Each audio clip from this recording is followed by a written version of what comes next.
Dear students, आपके लिए बड़ी खबरें निकल कर आ रही हैं। आपको भी पता चल चुका होगा कि आपके एग्ज़ाम संभवतः अगस्त के लास्ट वीक में हो सकते हैं। हमारा भी स्पेकुलेशन है कि आइदर अगस्त के लास्ट वीक या सितंबर के फर्स्ट वीक में अब आपका एग्ज़ाम ले लिया जाएगा। पहले से भी आयोग प्रयासरत रहा है कि इस एग्ज़ाम को अब ले लिया जाए। अब जब थोड़ी सी स्थिति नॉर्मलाइज हो रही है तो संभवतः आपका एग्ज़ाम ले लिया जाएगा। प्रयास चल रहा है आयोग की तरफ से, प्रशासन की तरफ से, सरकार की तरफ से। हिंट है कि एग्ज़ाम अगस्त में ले लिया जाएगा। चुनाव का भी साल है तो ये एग्ज़ाम अब ले लिया जाएगा। तो अगर आपने अब तक तैयारी का तरीका अपने ढंग से किया है, रखा है, तो आइए चलिए थोड़ा सा इसमें बदलाव करते हैं। कल से आपकी तैयारी का थोड़ा सा स्टाइल बदल जाएगा। हमने भी ये तैयारी की है कि अब डेली आपके कुछ सेट्स आने चाहिए, साथ ही आपके जो टॉपिक्स हैं वो भी थोड़ा सा बदलेंगे। टॉपिक्स के तरीके को भी हम लोग बदलेंगे, क्योंकि लगातार 2-3 महीनों से हम लोग सारे सब्जेक्ट्स को 2 बार समाप्त कर चुके हैं। अगर स्टार्ट से आप परस्यू कर रहे हैं हमारे एपिसोड्स को, तो हम लोगों ने लगभग सारे सब्जेक्ट्स को 2 बार समाप्त कर लिया है। टॉपिक्स हम लोगों ने कर लिया है। अब तैयारी का स्टाइल थोड़ा बदलेगा। कैसा होगा इसे हम लोग नेक्स्ट एपिसोड में देखेंगे, लेकिन अब आप तैयार हो जाएं, क्योंकि इस एग्ज़ाम को निकालना है। लगातार परिश्रम चल रहा है। प्रीलिम्स आपने निकाल लिया है, फिजिकल हम लोग दौड़ भाग कर लेंगे, अब मेंस निकालना है। तो तैयारी का तरीका थोड़ा सा बदल कर इसे कहीं अधिक हम लोग अब मारक बनाएंगे। क्या सोचा है आपने, किस सेगमेंट से ज़्यादा प्रश्न आते हैं? अगर आपने देखा होगा तो इस आयोग बीपीएसएससी के द्वारा लिए गए प्रश्नों में साइंस के क्वेश्चंस कहीं अधिक होते हैं, ज्योग्राफी के क्वेश्चंस भी अच्छे खासे होते हैं, जीके टाइप के क्वेश्चंस काफ़ी होते हैं, रीजनिंग और मैथ के भी क्वेश्चंस होते हैं। और पिछले 1 साल से ट्रेंड ये बदल रहा कि करंट के क्वेश्चंस भी अच्छे खासे होते हैं। हालांकि आपने अगर 22 दिसंबर को एग्ज़ाम में प्रीलिम्स में आप अपीयर हुए होंगे, आपने देखा होगा फर्स्ट शिफ्ट में 27 क्वेश्चंस करंट अफेयर्स के थे। मेंस में हो सकता है 5, 10, 12, इसकी संख्या कुछ भी हो सकती है। ये स्पेकुलेशन है, इसमें कुछ भी कॉन्फिडेंटली कहना कठिन होगा। लेकिन करंट अफेयर्स में अब हम लोगों को तैयारी रखनी होगी, करंट अफेयर्स पे भी ध्यान देना है। तो साइंस हो गया, ज्योग्राफी हो गया, हिस्ट्री भी टू सम एक्सटेंट, उसके बाद जीके टाइप के क्वेश्चंस काफ़ी आते हैं। रीजनिंग और मैथ भी करना है। जो लोग कह रहे हैं कि रीजनिंग और मैथ हमसे नहीं बनता है, आप पहले अपना मन बनाएं, रीजनिंग और मैथ भी बनेगा। 2 महीने इस पर प्रैक्टिस करना है। कैसे होगा हम लोग नेक्स्ट एपिसोड में बात करेंगे। रीजनिंग के क्वेश्चंस बन जाएंगे, 50% से अधिक क्वेश्चंस वैसे लोग भी बना लेंगे जो रीजनिंग नहीं बनाते हैं। थोड़ा सा प्रयास करेंगे, बन जाएगा। मैथ के क्वेश्चंस भी अब बनाने हैं, वैसे लोग जो मैथ में कमज़ोर हैं।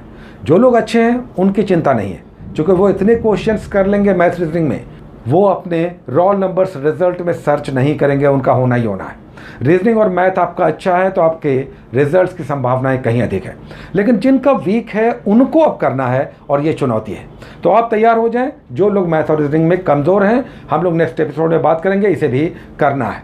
साइंस पर फोकस थोड़ा बढ़ाना है, ज्योग्राफी करना है, हिस्ट्री और जीके के साथ करंट अफेयर्स। एक क्वेश्चन हम आपको दिखा रहे हैं जो फर्स्ट शिफ्ट में 22 दिसंबर 2019 को दरोगा के एसआई के पीटी के एग्ज़ाम में आया था।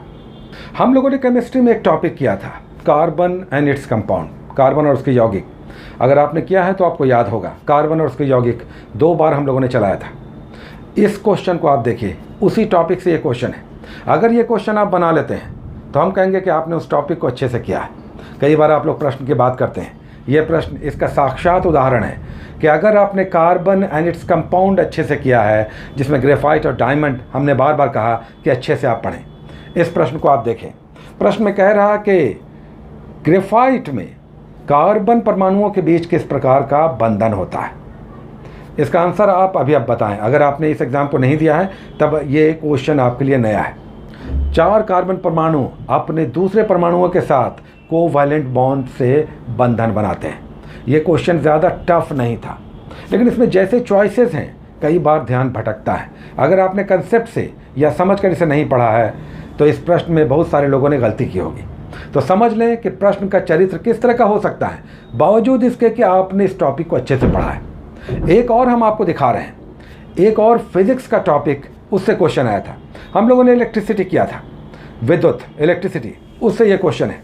अब देखिए, इलेक्ट्रिसिटी अगर आपने पढ़ा है तो एक सबसे इम्पॉर्टेंट जो इसमें लॉ है वो है ओम्स लॉ, ओम का नियम। ओम का नियम कहता है कि V is equal to I R, voltage बराबर करंट इंटू रेसिस्टेंस। अब देखिए यहाँ पर जो क्वेश्चन पूछा है थोड़ा सा घुमा कर पूछा है। इसका आंसर भी अगर आप देखें तो V बराबर आई आर, तो वोल्टेज पूछ रहा है तो वोल्टेज बराबर I बाटे R हो जाएगा। रेसिस्टेंस जिसका यूनिट एम्पियर है, इसका आंसर है 1 एम्पियर होगा। लेकिन कितने सारे चॉइसेस डालकर आपके मन में भ्रम बनाने का प्रयास होता है। इस प्रश्न को भी अगर आपने बना लिया है तो मतलब ये कि आपने उस स्तर का रिवीजन कर लिया है, टॉपिक पढ़ लिया है कि आप इस एग्ज़ाम में आराम से अच्छे स्कोर्स करेंगे। ये 2 बहुत अच्छा एग्जाम्पल था उनके लिए जो टॉपिक्स तो कर रहे हैं, टॉपिक्स को कवर कर रहे हैं, सब्जेक्ट समाप्त कर रहे हैं, लेकिन अगर समझ कर नहीं पढ़ रहे हैं तब ऐसे प्रश्न आपको फंसाएंगे। इसलिए हम आपको फिर से जागृत करेंगे कि अगर आप टॉपिक्स कर रहे हैं तो पढ़ने का तरीका इस तरह से होना चाहिए कि अगर प्रश्न थोड़ा घुमा कर आएगा तो हम इसे बनाएंगे। एनीवे, हम लोगों ने टॉपिक्स किया है। कल से जो आपको एपिसोड आएगा डेली आएगा, और ये एपिसोड आएगा मॉर्निंग 6 बजे से पहले, रात 2 बजे और सुबह मॉर्निंग 6 बजे के बीच। तो रात 2 बजे से लेकर 6 बजे के बीच, ताकि पूरा दिन आपको मिल जाए और पूरी रात मिल जाए आपको पढ़ने के लिए। इस दौरान आपको डेली SI का टॉपिक मिलेगा। इस बार चरित्र थोड़ा बदला रहेगा और हमारी इसमें गहरी आस्था है कि अगर आप इस तरह के टॉपिक्स को 2 महीने और कर लेते हैं तो प्रश्न नहीं उठता है कि आप SI नहीं निकालेंगे। ये हमारी आशा है। तो तैयार हो जाएं एक नए एपिसोड के लिए, नए पैटर्न पर, क्योंकि हमारा लक्ष्य अंततः इस SI एग्ज़ाम को निकाल कर एक सरकारी नौकरी पाना है। Take care.